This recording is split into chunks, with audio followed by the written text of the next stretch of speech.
نحمده ونصلي علی رسول الکریم اما بعد۔ حضرت عائشہ رضی اللہ تعالیٰ عنہ فرماتی ہیں کہ حضور اقدس صلی اللہ علیہ وآلہ وسلم نے تمام عمر میں اپنے وفات تک کبھی جو کی روٹی بھی 2 دن لگاتار پیٹ بھر کر نوش نہیں فرمایا۔ ٹھیک ہے،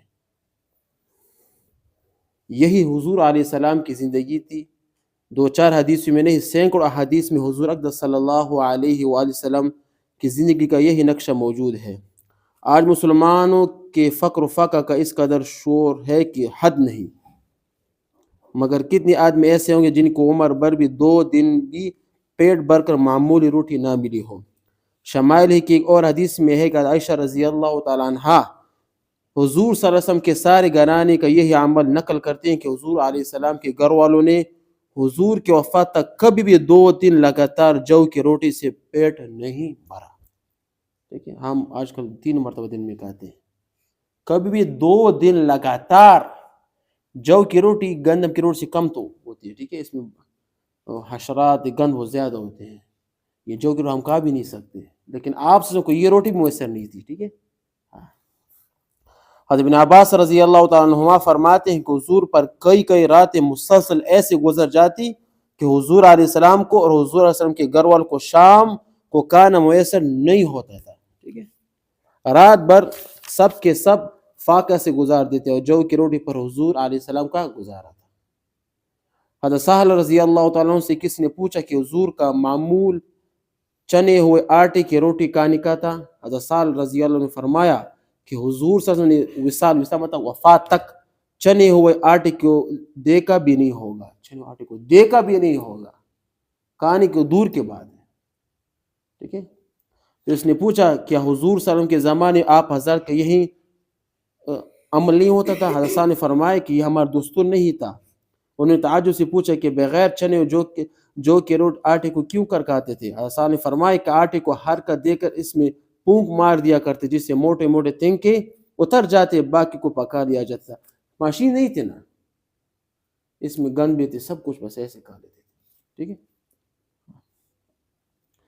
آج گیہوں کی روٹی بغیر چنے آٹے کی کھانا مشکل سمجھا جاتا ہے۔ یہ حضرات جو کی روٹی بغیر چنے نوش فرماتے تھے، وہ بھی پیٹ بھر کر نہیں ملتا تھا۔ آج کل ہم تو گوشت لاؤ، یہ لاؤ، وہ لاؤ، پکوان یہ پکانا وہ نہیں کرنا۔ اپنے پیغمبر کے عمل کو دیکھو، اس کی زندگی کو دیکھو، انہوں نے ہمیشہ دین کو فوقیت دی ہے۔ ٹھیک ہے، دنیا کو کبھی انہوں نے اوپر نہیں لایا، بلکہ کس کو لایا؟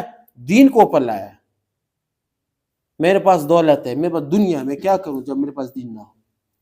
قیامت میں قبر میں 3 سوال ہوں گے، من ربک کا، ٹھیک ہے نا، ما دینوں کا، من نبیوں کا، رب کون ہے، تیرا دین کون ہے، تیرا نبی کون ہے۔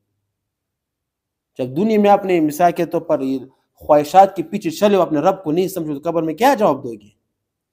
کہتے کہ ہاں لا ادری، یہ جواب دو گے، ہاں میں تو کچھ نہیں جانتا، میں تو کچھ نہیں جانتا۔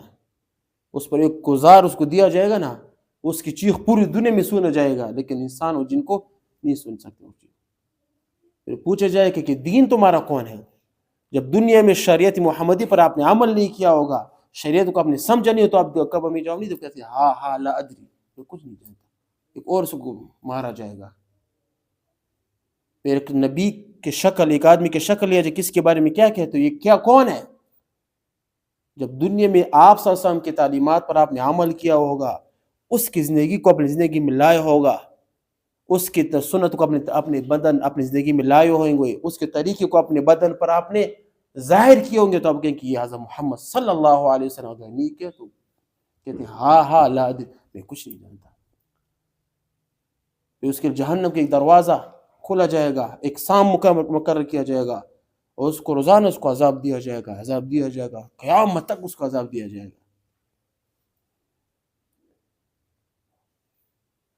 تو یہ دنیا میں اپنے رب کو سمجھنا ہے، دین پر عمل کرنا ہے، اپنے پیارے حضور صلی اللہ علیہ وسلم کی زندگی کو اپنی زندگی میں لانا ہی ہمارا ٹارگٹ ہے، مشن ہے ہمارا، یہی ہمارا مشن، اور کوئی مشن دنیا میں ہمارا نہیں۔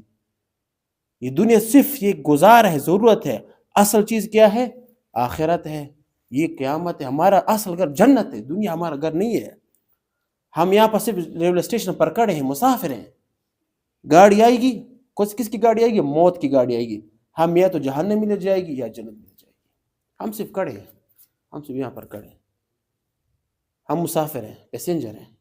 الدنیا سجن المؤمن و جنت الکافر، او کما قال صلی اللہ علیہ وسلم. یہی حدیث ہے نا کہ دنیا کافروں کے لیے کیا ہے؟ جنت ہے، اور مسلمانوں کے لیے کیا ہے؟ قید خانہ ہے. ختم. یہ قرآن ہے. اعلموا، جان لو اے مسلمان، جان لو ہوشیار، انما الحیات الدنیا، دنیا کس نے کیا؟ لعب و لہو، کھیل تماشا ہے. کیا ہے نواز؟ کھیل تماشا ہے. وتفاخر بینکم وتکاثر فی الاولاد، یہ تو مسخرے کا چیز ہے. آگے فرماتے ہیں والباقیات الصالحات، کیا چیز باقی رہیں گے؟ نیک اعمال. کیوں؟ یہ آپ کو جنت میں لے جائے گی. یہ خواہشات ختم، اس کے بدلے آپ کو نقصان ہوگا، اور یہ نیک اعمال کے بدلے آپ کو کیا؟ جنت مل جائے گی. قرآن والا خود فرماتے ہیں ان اللہ اشتری من المؤمنین انفسهم واموالهم بان لهم الجنہ، کہ اللہ پاک نے مسلمانوں سے خریدا ہے اس کے جان کو، اس کے مال. کیوں؟ جنت کے بدلے میں. کہ اس مال جان کو اللہ کے راستے میں قربان کرو، جنت مجھ سے لے. وعدنا علیہ حقا فی التوراۃ والانجیل والقرآن، قرآن ہے کہ اللہ پاک نے وعدہ کو تورات میں بھی کیا ہے، انجیل میں بھی کیا ہے، قرآن میں بھی کیا ہے نا. ذالک الفوز العظیم. اللہ پاک خود فرماتے ہیں کہ یہ بڑی کامیابی ہے. ہم کہتے ہیں نا یہ کامیابی نہیں ہے. جس کے پاس گاڑی ہو کامیاب ہے، جس کے پاس موٹر ہو کامیاب ہے، جس کے پاس بنگلو سے نا اللہ پاک کہتے ہیں یہ کامیابی. اللہ کے راستے میں اپنے مال جان کو دینا، یہ کامیابی ہے. التائبون العابدون السائحون الراکعون الساجدون الامرون بالمعروف، یہ سب کامیاب ہے. تو آپ سمجھ کس نے یہ کیا تھی؟ کبھی بھی اس نے 2 دن پیٹ بھر کر بھی کھانا نہیں کھایا ہے. ہم اس سنت پر کبھی عمل بھی کرنے چاہیے. ہمیں بھی چاہیے کہ ہم اپنی زندگی میں 1 مرتبہ 2 دن ہم لگاتار کھانا نہ کھائیں. اس کی پریکٹس کرنی چاہیے. ہم پچے کہ فاقہ کیا ہوتا ہے. ہم عہد کر کہ میں آج پورے دن کچھ بھی نہیں کھاؤں گا، اور روزہ نہیں ہوگا، پانی پیوں گا، کچھ نہیں کھاؤں گا، تاکہ فاقہ کی سنت آپ اپنی زندگی میں لا سکیں، تاکہ آپ کو پتہ چلے کہ فاقہ کی سنت کیا ہوتی ہے. یہ تھی زندگی. ٹھیک ہے. ہاں آج کل یہ ایسے ہے کہ بس کہانیاں ہیں کہ واہ واہ کیا بیان کی. نہ اس پر عمل کرنے کی ضرورت ہے. یہ ہمارے پیارے پیغمبر تھے. ٹھیک ہے. یہ ہمارے لیے آئے ہیں. قیامت میں ہر نبی کیا کہے گا؟ نفسی نفسی. یہ کہے گا امتی امتی امتی امتی امتی امتی.